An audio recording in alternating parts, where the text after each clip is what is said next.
Hi friends, welcome to lucky Lakshmi channel. అందరూ బాగున్నారండి? నేను కూడా బాగున్నాను. నేను చేపల పులుసు చేస్తున్నానండి. బెండకాయ ముల్లంగి వేసి దానికి కావాల్సిన పదార్థాలు తయారు చేసే విధానం ఒకేసారి చూపిస్తాను, చూడండి.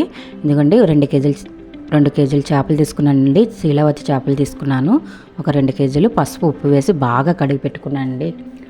బెండకాయలు కూడా తీసుకున్నానండి. లేత బెండకాయలు ఒక 1/2 కిలో, ఒక పెద్ద సైజు ముల్లంగి కూడా అలాగా సన్నగా తరిగి పెట్టుకోండి.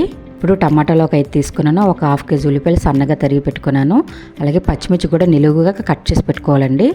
ఒక నిమ్మకాయ సైజు అంత చింతపండు తీసుకొని కడిగికొని అందులో వాటర్ పోసి నానబెట్టుకుంటున్నానండి. అది కూడా పక్కన పెట్టుకున్నాక ఇప్పుడు టమాటాలు ఉన్నాయి కదండి, పేస్ట్ చేసుకుందాము. చేత్తోనే పేస్ట్ చేసుకుందామండి. మిక్సీ కన్నా చేత్తో పేస్ట్ చేసుకుంటే చాలా రుచిగా ఉంటుంది పులుసు. ఇదిగోండి, నేనైతే ఇలాగే చేస్తాను. మెత్తని పేస్ట్ చేసుకోవాలండి.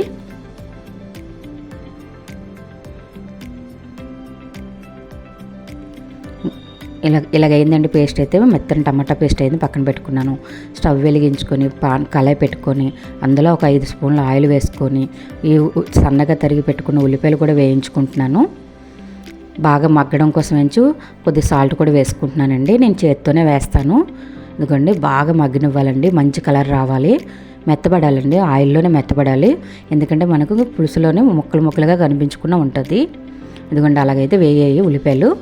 ఇప్పుడు అల్లం వెల్లుల్లి పేస్ట్ ఒక 2 స్పూన్లు వేసుకుంటున్నానండి. అది పచ్చివాసన పోయేంత వరకు వేయించుకోవాలి.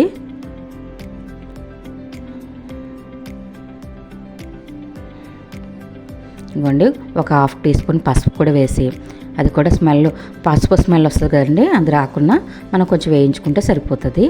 ఇలా బాగా వేగింది కదా.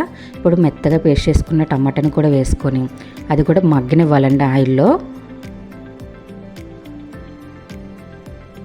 మనకి ఆయిల్ పైకి తేలుతున్నప్పుడు టమాటా కూడా మగ్గినట్టేనండి. ఇప్పుడు 2 రెమ్మల కరివేపాకు కూడా వేస్తున్నాను.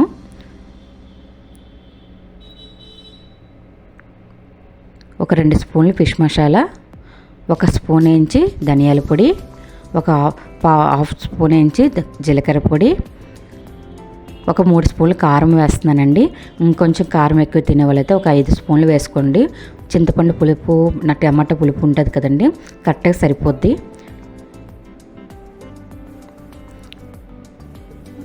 2 కేజీలు చేప కనుక పులుసు ఎక్కువ వస్తుందండి. ఇదిగోండి, చింతపండు పులుపు కూడా తీసుకొని వేసుకుంటున్నాను. వాటర్ కూడా పోసుకున్నానండి. 2 లీటర్ వాటర్ పోసుకోండి 2 కేజీలు కనుక. రుచికి తగ్గ సాల్టు,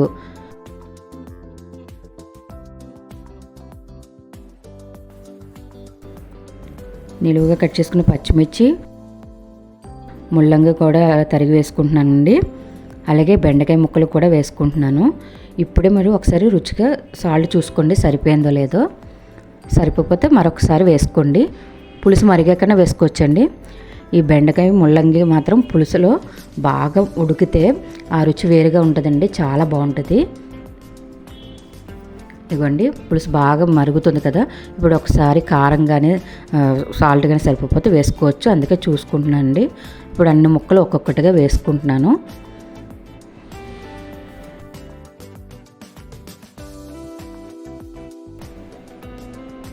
ఇక్కడి నుంచి గరిటె పెట్టుకున్న క్లాత్తో అలా తిప్పుకుంటూ ఉండాలండి.